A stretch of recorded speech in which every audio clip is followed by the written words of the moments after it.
അസ്സലാമു അലൈക്കും വറഹ്മത്തുള്ളാഹി വബറകാതുഹു. ബിസ്മില്ലാഹിർ റഹ്മാനിർ റഹീം. അൽഹംദുലില്ലാഹി റബ്ബിൽ ആലമീൻ. വസ്സലാത്തു വസ്സലാമു അലാ സയ്യിദിന മുഹമ്മദിൻ സയ്യിദിൽ അവ്വലീന വൽ ആഖിരീൻ വഅലാ ആലിഹി വഅസ്ഹാബിഹി വഅത്ബാഇഹി ഇലാ യൗമിദ്ദീൻ. അമ്മാ ബഅദ്. സുബ്ഹാനല്ലാഹ് വൽഹംദുലില്ലാഹ് വലാ ഇലാഹ ഇല്ലല്ലാഹ് വല്ലാഹു അക്ബർ വലാ ഹൗല വലാ ഖുവ്വത ഇല്ലാ ബില്ലാഹിൽ അലിയിൽ അദീം. പരിശുദ്ധമായ ഖുർആനിൻ്റെ ഏതാനും തിരഞ്ഞെടുക്കപ്പെട്ട സൂറത്തുകളുടെ അർത്ഥവും ആശയവും നിങ്ങളുമായി പങ്കുവെക്കാനുള്ളതാണ് ഈ പരിപാടി. വിശുദ്ധ ഖുർആനിന് വേണ്ടി, അതിൻ്റെ പ്രബോധനത്തിന് വേണ്ടി നാം ചെയ്യുന്ന ഒരു സ്വാലിഹായ അമലായി, ത്വാഅത്തായി അള്ളാഹു ഇതിനെ ഖബൂൽ ചെയ്യുമാറാവട്ടെ. ആമീൻ. നമ്മുടെ സംസാരം ആരംഭിക്കുന്നത് പരിശുദ്ധമായ ഖുർആനിലെ 55-ാമത്തെ അധ്യായമായ സൂറത്തുർ റഹ്മാൻ മുതലാണ്. ഈ സൂറത്ത് നമുക്കെല്ലാവർക്കും അറിയാം, ഇത് മക്കിയായ സൂറത്തുകളിൽപ്പെട്ട ഒരു സൂറത്താണ്. വിശുദ്ധ ഖുർആനിലെ 114 സൂറത്തുകളെ നാം മക്കിയ്, മദനിയ് എന്നിങ്ങനെ രണ്ടായി തരംതിരിക്കുന്നുണ്ട്. മക്കിയ് എന്ന് പറഞ്ഞാൽ മഹാനായ നബി സല്ലല്ലാഹു അലൈഹി വസല്ലമ തങ്ങൾ മദീന മുനവ്വറയിലേക്ക് ഹിജറ പോകുന്നതിൻ്റെ മുമ്പായി അവതരിച്ച സൂക്തങ്ങളും സൂറത്തുകളുമാണ്. മദനിയ എന്ന് പറയുന്നത് ഹിജറയുടെ ശേഷം മഹാനായ നബി തിരുമേനി സല്ലല്ലാഹു അലൈഹി വസല്ലമ തങ്ങളുടെ വഫാത്ത് വരെയുള്ള ജീവിതകാലത്ത് അവതരിച്ചിട്ടുള്ള സൂക്തങ്ങളും സൂറത്തുകളുമാണ്. സൂറത്തുർ റഹ്മാൻ മക്ക ജീവിത കാലഘട്ടത്തിൽ ഇറങ്ങിയതാണ് എന്നാണ് ഇതിൽ നിന്ന് നാം മനസ്സിലാക്കേണ്ടത്. സാധാരണഗതിയിൽ സാധാരണക്കാരായ വിശ്വാസികൾക്ക് ഒരു സന്ദേഹം ഉണ്ടായേക്കാം. മക്കിയ, മദനിയ എന്നീ രണ്ട് വിഭാഗങ്ങൾ ഉണ്ട് എന്ന് പറയുമ്പോൾ ഇവ രണ്ടും തമ്മിൽ എന്താണ്, അല്ലെങ്കിൽ എന്തൊക്കെയാണ് വ്യത്യാസങ്ങൾ എന്നത്. അതിനെ സംബന്ധിച്ച് പറയുമ്പോൾ ഏറ്റവും ആദ്യമായി പറയേണ്ടതും മനസ്സിലാക്കേണ്ടതും വിശുദ്ധ ഖുർആനിൻ്റെ മക്കിയ, മദനിയ സൂറത്തുകൾ, സൂക്തങ്ങൾ എന്നിവയ്ക്കിടയിൽ കാര്യമായ വ്യത്യാസങ്ങളൊന്നുമില്ല എന്നതാണ്. എല്ലാം പരിശുദ്ധ ഖുർആനിൻ്റെ പവിത്രമായ ഭാഗങ്ങളാണ്. മഹാനായ നബി സല്ലല്ലാഹു അലൈഹി വസല്ലമ തങ്ങൾക്ക് തങ്ങളിലൂടെ ലോകത്തിന്, ഇനിയുള്ള ലോകം അവസാനിക്കുന്നത് വരേക്കും അള്ളാഹു നൽകിയ അള്ളാഹുവിൻ്റെ ജീവിത നിയമങ്ങളാണ് പരിശുദ്ധ ഖുർആനിലെ ഈ സൂറത്തുകളും ഈ സൂക്തങ്ങളുമെല്ലാം. എന്നിരുന്നാൽ തന്നെയും ആശയതലത്തിൽ വേണമെങ്കിൽ കാലികമായ ചില വ്യത്യാസങ്ങൾ ഉണ്ട് എന്ന് നമുക്ക് പറയാം. മക്ക കാലഘട്ടം അതിനനുസരിച്ച സൂക്തങ്ങളെയും സൂറത്തുകളെയുമാണ് സ്വീകരിച്ചിട്ടുള്ളത്. മദീന കാലഘട്ടം അതിനനുസരിച്ചുള്ള സൂറത്തുകളെയും സൂക്തങ്ങളെയും. എന്ന് പറഞ്ഞാൽ മക്ക ജീവിത കാലഘട്ടം പൊതുവെ ഈമാനിലേക്ക്, വിശ്വാസത്തിലേക്ക് ജനങ്ങളെ ആനയിക്കാനുള്ളതായിരുന്നു. അവരെ കൊണ്ടുവരേണ്ടത് ജാഹിലിയത്തുകളിൽ നിന്നായിരുന്നു. നമുക്കറിയാം, അന്ധവിശ്വാസങ്ങൾ അവയിൽ നിന്ന് ഉത്ഭൂതമായി ഉണ്ടാവുകയും മക്കയിൽ സ്ഥാപിക്കപ്പെടുകയും ചെയ്ത തെറ്റായ ദൈവവിശ്വാസങ്ങൾ, തെറ്റായ ആരാധനാ രീതികൾ, ഇതെല്ലാം നിലനിൽക്കുന്ന ഒരു ജനതയിലേക്കാണ് വിശുദ്ധ ഖുർആൻ ഇറങ്ങി വന്നത്. അതിൽ നിന്ന് അവരെ ആദ്യം മാനസികമായ ഒരു തിരിച്ചറിവിലേക്ക് കൊണ്ടുവരിക എന്നതായിരുന്നു അള്ളാഹുവിൻ്റെ ഉദ്ദേശം. കേവലം നിസ്കാരവും നോമ്പും സകാത്തും ഹജ്ജും തുടങ്ങിയ കർമ്മങ്ങൾ എന്തൊക്കെയാണ് എന്ന് പറഞ്ഞു കൊടുത്തുകൊണ്ട്, അത് വിവരിച്ചു കൊടുത്തുകൊണ്ട്, അത് പഠിപ്പിച്ചു കൊടുത്തുകൊണ്ട് ജനങ്ങളെ അതിലേക്ക് കൊണ്ടുവരിക എന്നതായിരുന്നില്ല അള്ളാഹുവിൻ്റെ സമീപനം. മറിച്ച് ജനങ്ങളെ കൊണ്ട് അവരുടെ പ്രപഞ്ചത്തെക്കുറിച്ച്, അവരുടെ മുമ്പിലുള്ള ഓരോ വസ്തുക്കളെക്കുറിച്ചും എല്ലാം ചിന്തിപ്പിക്കുകയും ആ ചിന്തകളെയെല്ലാം ശരിയായ ചിന്തകളായി ചേർത്ത് വെച്ചുകൊണ്ട് പരമമായ യാഥാർത്ഥ്യത്തിലേക്ക് എത്തിച്ചേരുകയും ചെയ്യുക എന്നതായിരുന്നു. അതുകൊണ്ട് തന്നെയായിരിക്കണം ഏറ്റവും ആദ്യമായി വിശുദ്ധ ഖുർആൻ ഇറങ്ങുമ്പോൾ സൂറത്ത് അൽ അലഖ്, അതിൻ്റെ ആദ്യത്തെ 5 ആയത്തുകളായിരുന്നു ആദ്യമായി വിശുദ്ധ ഖുർആനിൽ നിന്ന് ഇറങ്ങിയത് എന്ന് നമുക്കറിയാം. അതിൽ വിശ്വാസികൾ ഏറ്റവും അധികം ആവർത്തിക്കുന്ന പ്രാർത്ഥന കൂടിയായ സൂറത്തുൽ ഹംദ് എന്ന ഫാത്തിഹ സൂറത്ത് അതിലില്ല. അതിലെ പരാമർശങ്ങളിൽ വിശ്വാസികൾ ഏറ്റവും അധികമായി നിർവഹിക്കുന്ന ആരാധനയായ നിസ്കാരത്തെക്കുറിച്ച് അതിലില്ല. മറ്റു ആരാധനാ കർമ്മങ്ങളെക്കുറിച്ചോ ജീവിത മേഖലകളുമായി ബന്ധപ്പെട്ട നിയമങ്ങളെ പരാമർശിക്കുന്ന ആയത്തുകളോ മറ്റൊന്നും ഈ ആദ്യത്തെ സൂക്തങ്ങളിലില്ല. മറിച്ച് അതിലുള്ളതെന്തായിരുന്നു? അതിൽ മനുഷ്യൻ്റെ അത്ഭുതകരമായ സൃഷ്ടിപ്പിനെക്കുറിച്ചായിരുന്നു. അല്ലദീ ഖലഖൽ ഇൻസാന മിൻ അലഖ്, ഭ്രൂണത്തിൽ നിന്ന് ഒരു മനുഷ്യ കുഞ്ഞിനെ സൃഷ്ടിച്ചെടുക്കുന്നു.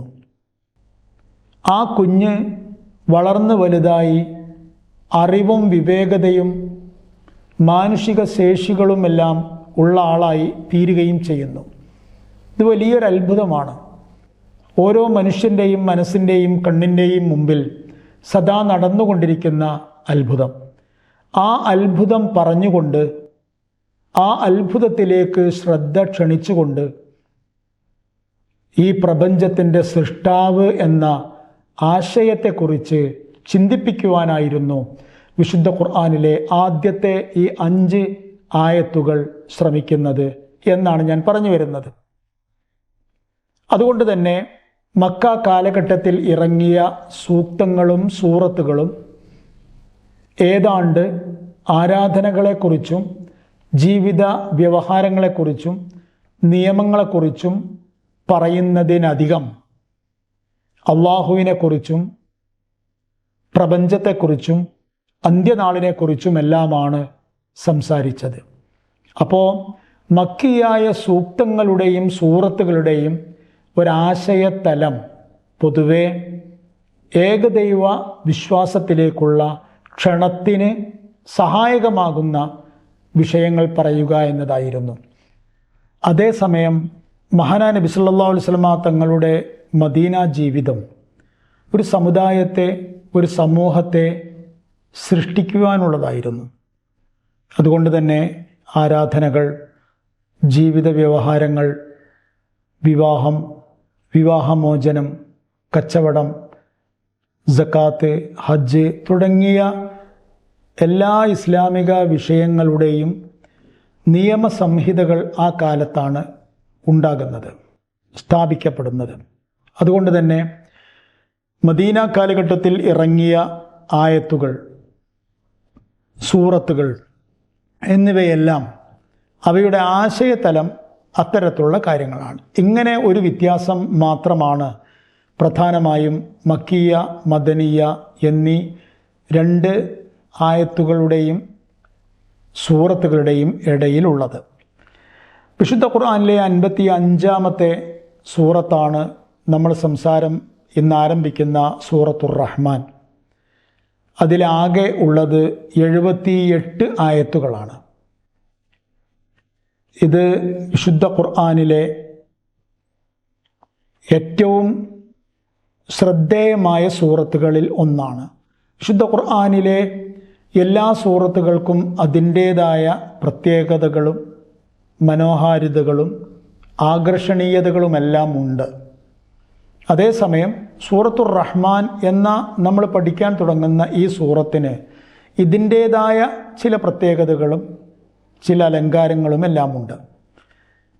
ആ സവിശേഷതകളിൽ ഏറ്റവും ഒന്നാമത്തേത് അള്ളാഹുവിൻ്റെ അസ്മാഉൽ ഹുസ്ന എന്ന ഉന്നതമായ നാമങ്ങളിൽ ഒന്നുകൊണ്ട് ആരംഭിക്കുന്ന വിശുദ്ധ ഖുർആനിലെ ഏക സൂറത്താണ് ഇത് എന്നതാണ്.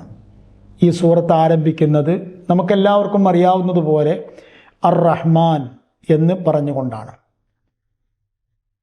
വേറെ ഒരു സൂറത്തും ഇങ്ങനെ ആദ്യ വാക്ക് തന്നെ അള്ളാഹുവിൻ്റെ അസ്മാഉൽ ഹുസ്നയിൽപ്പെട്ട ഒരു നാമമായി കൊണ്ടുള്ള ഒരു സൂറത്ത് നമുക്ക് കാണാൻ കഴിയില്ല. അത് ഇതിൻ്റെ ഒരു വലിയ പ്രത്യേകതയാണ്. രണ്ടാമത്തെ ഒരു പ്രത്യേകത, ഈ സൂറത്തിൽ അള്ളാഹുവിനെക്കുറിച്ച് ചിന്തിക്കുവാനുള്ള വക നൽകുന്ന അവൻ്റെ മഹാസൃഷ്ടികളെ സംബന്ധിച്ചുള്ള വിവരണങ്ങൾ നൽകിയതിന് ശേഷം അള്ളാഹു വളരെ വ്യക്തമായി മനുഷ്യരോടും ജിന്ന് വർഗത്തോടും, ഈ രണ്ട് വർഗത്തോടും ഇസ്ലാമികമായ കാര്യങ്ങൾ ഉപദേശിക്കുവാനും പഠിപ്പിക്കുവാനും വേണ്ടി നിയുക്തനായിരുന്നല്ലോ മഹാനായ നബി സല്ലല്ലാഹു അലൈഹി വസല്ലം തങ്ങൾ. അവരോട് രണ്ടുപേരോടും ഈ സൂറത്ത് തുറന്നു ചോദിക്കുന്നുണ്ട്, ഫബി അയ്യി ആലാഇ റബ്ബികുമാ തുകദ്ദിബാൻ, നിങ്ങൾ രണ്ടുപേരുടെയും റബ്ബിൻ്റെ ഏത് ദൃഷ്ടാന്തങ്ങളെയാണ് നിങ്ങൾ കള്ളമാക്കുന്നത് എന്ന് ചോദിക്കുന്നുണ്ട്. ഈ ചോദ്യം ആവർത്തിച്ചാവർത്തിച്ച് ഈ സൂറത്തിൽ വരുന്നുണ്ട്. അതിൻ്റെ ഒരു രീതി എന്ന് പറയുന്നത്, ഒരു മഹാചിന്ത ഉദ്ദീപിപ്പിക്കുന്ന ഒരു വിഷയം സൂചിപ്പിക്കുകയും അത് ഒരായത്തിലോ അല്ലെങ്കിൽ ഏതാനും ആയത്തുകളിലോ പറയുകയും ചെയ്തിട്ട് തുടർന്ന് ഇങ്ങനെ ഒരു ചോദ്യം ഉന്നയിക്കുകയാണ്. ഇതൊരു പ്രാവശ്യം മാത്രമല്ല, 2 പ്രാവശ്യം മാത്രമല്ല, കൃത്യമായി പറഞ്ഞാൽ 31 പ്രാവശ്യം ഫബി അയ്യി ആലാഇ റബ്ബികുമാ തുകദ്ദിബാൻ എന്ന ഈ ചോദ്യം ആയത്തായി അള്ളാഹു ആവർത്തിക്കുന്നുണ്ട്. അള്ളാഹുവിൻ്റെ അനുഗ്രഹങ്ങളെ മനുഷ്യൻ യാതൊരു നിലയും വിലയും കൽപ്പിക്കാതെ തള്ളിക്കളയുന്നതാണ് സത്യത്തിൽ ഈ സൂറത്തിലെ പ്രതിപാദ്യങ്ങളുടെയും പ്രമേയങ്ങളുടെയും എല്ലാം പശ്ചാത്തലം. അത് വളരെ മനോഹരമായ, വളരെ ആലങ്കാരികമായ, ചിലപ്പോൾ വളരെ ചെറിയ ചെറിയ സൂക്തങ്ങൾ, മനോഹരമായ പ്രാസങ്ങൾ, ഇടയ്ക്കിടെ ഫബി അയ്യി ആലാഇ റബ്ബികുമാ തുകദ്ദിബാൻ എന്ന ചോദ്യത്തിൻ്റെ ആവർത്തനം, ഇതെല്ലാം ഉണ്ടായത് കൊണ്ട് തന്നെ ഈ സൂറത്തിനെ മഹാനായ നബി സല്ലല്ലാഹു അലൈഹി വസല്ലം തങ്ങൾ അറൂസുൽ ഖുർആൻ, ഖുർആനിൻ്റെ മണവാട്ടി എന്ന് വിശേഷിപ്പിച്ചതായി നമുക്ക് കാണാൻ കഴിയും. മഹാനായ ഇമാം സുയൂത്തി റഹ്മത്തുള്ളാഹി അലൈഹി തൻ്റെ ഇത്ഖാനിൽ ഖുർആനിക പഠനങ്ങളുടെ ഒരു വലിയ ആധികാരിക സമാഹാരമാണ് ഇമാം സുയൂത്തി തങ്ങളുടെ ഇത്ഖാൻ. അതിൽ ഇമാം ബൈഹഖി ഉദ്ധരിക്കുന്ന അലി റളിയല്ലാഹു അൻഹു നിവേദനം ചെയ്യുന്ന ആ ഹദീസ് പറയുന്നുണ്ട്. ആ ഹദീസിൽ നബി സല്ലല്ലാഹു അലൈഹി വസല്ലം തങ്ങൾ പറയുന്നത്, ഇന്ന ലികുല്ലി ഷൈഇൻ അറൂസ് അറൂസുൽ ഖുർആനി സൂറത്തുർ റഹ്മാൻ എന്നതാണ്. പിന്നെ അതോടൊപ്പം തന്നെ ഈ സൂറത്തിൻ്റെ മറ്റൊരു ശ്രദ്ധേയമായ സവിശേഷത, ഇതാരംഭിക്കുന്നത് അള്ളാഹുവിൻ്റെ മഹത്തായ ഒരു ഇസ്മു കൊണ്ടാണ്, എന്നാൽ ഇത് അവസാനിക്കുന്നതും അള്ളാഹുവിൻ്റെ മഹത്തായ ഒരു ഇസ്മ് കൊണ്ട് തന്നെയാണ്. അത് അത്തരത്തിലുള്ള ഒരു യോജിപ്പ് അറബ് സാഹിത്യത്തിൽ അതൊക്കെ വലിയ അർത്ഥമുള്ള, മൂല്യമുള്ള യോജിപ്പുകളായിട്ടാണ് വ്യവഹരിക്കപ്പെടാറുള്ളത്. ഇതിൻ്റെ തുടക്കം അർ റഹ്മാൻ എന്ന ഇസ്മു കൊണ്ടാണ് എങ്കിൽ ഈ സൂറത്ത് അവസാനിക്കുന്നത് തബാറകസ്മു റബ്ബിക സിൽ ജലാലി വൽ ഇക്റാം എന്ന് പറഞ്ഞുകൊണ്ട് ദുൽ ജലാലി വൽ ഇക്റാമായ അള്ളാഹുവിൻ്റെ നാമത്തെ പ്രകീർത്തിച്ചുകൊണ്ടാണ് ഇത് അവസാനിക്കുന്നത്. മറ്റൊരു സവിശേഷത, ഈ സൂറത്തിൽ അള്ളാഹു സുബ്ഹാനഹു വ തആല ചോദിക്കുന്നത് ഫബി അയ്യി ആലായി റബ്ബികുമാ എന്നാണല്ലോ, നിങ്ങൾ 2 വിഭാഗത്തിൻ്റെയും എന്നാണ്. അപ്പോൾ ജിന്നുകളിലേക്ക് കൂടി നിയുക്തനാണ് മഹാനായ നബി തിരുമേനി സല്ലല്ലാഹു അലൈഹി വസല്ലം തങ്ങൾ എന്ന് പറയുമ്പോൾ ഇത്തരം ഒരു ചോദ്യം 31 പ്രാവശ്യം ആവർത്തിച്ച് വരുന്നത് കൊണ്ട് തന്നെ മനുഷ്യരായ നമ്മോട് ചോദിക്കുന്നത് പോലെ തന്നെ ഇത് ജിന്നുകളോടും ചോദിക്കേണ്ടത് തന്നെയാണല്ലോ. അത്തരത്തിലുള്ള സംഭവത്തിനും ഈ സൂറത്ത് വിഷയീഭവിച്ചിട്ടുണ്ട്. മഹാനായ ഹസ്രത്ത് ജാബിർ ബിൻ അബ്ദുള്ള റളിയല്ലാഹു അൻഹുവിനെ തൊട്ട് മഹാനായ തുർമുദി റഹ്മത്തുള്ളാഹി അലൈഹി നിവേദനം ചെയ്യുന്നൊരു സഹീഹ് ഹദീസിൽ നബി പറയുന്നുണ്ട്, അദ്ദേഹം പറയുന്നുണ്ട്, ഖറജ റസൂലുള്ളാഹി സ്വല്ലല്ലാഹു അലൈഹി വസല്ലം അലാ അസ്ഹാബിഹി, നബി സല്ലല്ലാഹു അലൈഹി വസല്ലമ തങ്ങൾ ഒരു ദിവസം തൻ്റെ സഹാബിമാരുടെ മുമ്പിലേക്ക് കടന്നു വന്നു. ഫഖറ അലൈഹിം സൂറത്തുർ റഹ്മാനി മിൻ അവ്വലിഹ ഇല ആഖിരിഹ, എന്നിട്ട് അവർക്ക് സൂറത്തുർ റഹ്മാൻ അതിൻ്റെ ആദ്യം മുതൽ അവസാനം വരെ നബി ഓതിക്കൊടുത്തു. ഫസക്കത്തു, അവർ മൗനം പാലിച്ചു. ആ സൂറത്തിൻ്റെ പ്രമേയം അത്തരത്തിലുള്ളതാണ്. ആ സൂറത്തിൻ്റെ പാരായണവും അത്തരത്തിലുള്ളതാണ്. ആരുടെയും സവിശേഷമായ ശ്രദ്ധ ആകർഷിക്കുന്ന, ആരെയും അത്ഭുതപ്പെടുത്തുന്ന, സന്തോഷിപ്പിക്കുന്ന ഒരു രീതിയാണ് ആ സൂറത്തിനും ആ സൂറത്തിലെ വിഷയങ്ങൾക്കുമുള്ളത്. അതുകൊണ്ട് ആ സൂറത്ത് ആദ്യാവസാനം ഓതിക്കേട്ടപ്പോൾ മഹാന്മാരായ സ്വഹാബിവര്യന്മാർ മൗനം പാലിച്ചു. അതായത് ചിന്തയിലേക്ക് അവർ ആണ്ടിറങ്ങുകയായിരുന്നു. അപ്പോൾ അവർ എല്ലാവരും മൗനത്തിൽ തലപൊഴുത്തുകയായിരുന്നു. തുടർന്ന് നബി സല്ലല്ലാഹു അലൈഹി വസല്ലം തങ്ങൾ പറഞ്ഞു, ലഖദ് ഖറഅതുഹാ അലൽ ജിന്നി ലൈലത്തൽ ജിൻ, ജിന്നുകളുമായി ഞാൻ സന്ധിച്ച രാത്രിയിൽ ഞാൻ ജിന്നുകൾക്ക് ഈ സൂറത്ത് ഓതിക്കൊടുക്കുകയുണ്ടായി. ഫകാനു അഹ്സന മർദൂദം മിൻകും, നിങ്ങളെക്കാൾ നല്ല പ്രതികരണമായിരുന്നു അവരുടെ ഭാഗത്തിൽ നിന്നുണ്ടായത്. കുന്തു കുല്ലമാ അതൈതു അലാ ഖൗലിഹി ഫബിഅയ്യി ആലാഇ റബ്ബികുമാ തുകദ്ദിബാൻ, ഇതിൽ ഞാൻ ഫബിഅയ്യി ആലാഇ റബ്ബികുമാ തുകദ്ദിബാൻ എന്ന ചോദ്യത്തിൻ്റെ, എന്ന ആയത്തിൻ്റെ അവിടെ എത്തുമ്പോഴെല്ലാം ഖാലു, അവർ പറയുമായിരുന്നു. ഇവിടെ സഹാബിവര്യന്മാർ ഇതെല്ലാം കേൾക്കുമ്പോഴും ഇതിൽ അവർ ചിന്ത കൊണ്ട് ലയിച്ചലിഞ്ഞു ചേരുന്നുണ്ട്. അതാണ് അവരെ മൗനികളാക്കുന്നത്. പക്ഷേ അവരുടെ ഭാഗത്തിൽ നിന്ന് പ്രകടമായ ശബ്ദപരമായ പ്രതികരണങ്ങളൊന്നുമില്ല. എന്നാൽ ജിന്നുകൾക്ക് ഇത് ഓതിക്കൊടുത്തപ്പോൾ നിങ്ങളെക്കാൾ നല്ല പ്രതികരണമായിരുന്നു അവർ നടത്തിയത്. അവരുടെ പ്രതികരണത്തെ നബി നിങ്ങളെക്കാൾ നല്ല എന്ന് വിശേഷിപ്പിക്കാനുള്ള കാരണം എന്താണെന്ന് ചോദിച്ചാൽ അത് നബി ഹദീസിൽ ഇങ്ങനെ വിശദീകരിക്കുന്നു. ഞാൻ ഫബിഅയ്യി ആലാഇ റബ്ബികുമാ തുകദ്ദിബാൻ എന്ന് ഓതുമ്പോഴെല്ലാം ഖാലു, അവർ വിളിച്ചു പറയുമായിരുന്നു, ലാ ശൈഅ മിൻ നിഅമിക റബ്ബനാ നുകദ്ദിബ് ഫലക്കൽ ഹംദ്, പടച്ചവനെ നിൻ്റെ ഒരു അനുഗ്രഹത്തെയും ഞങ്ങൾ നിഷേധിക്കുന്നില്ല, നിനക്കാണ് എല്ലാ സ്തുതിയും.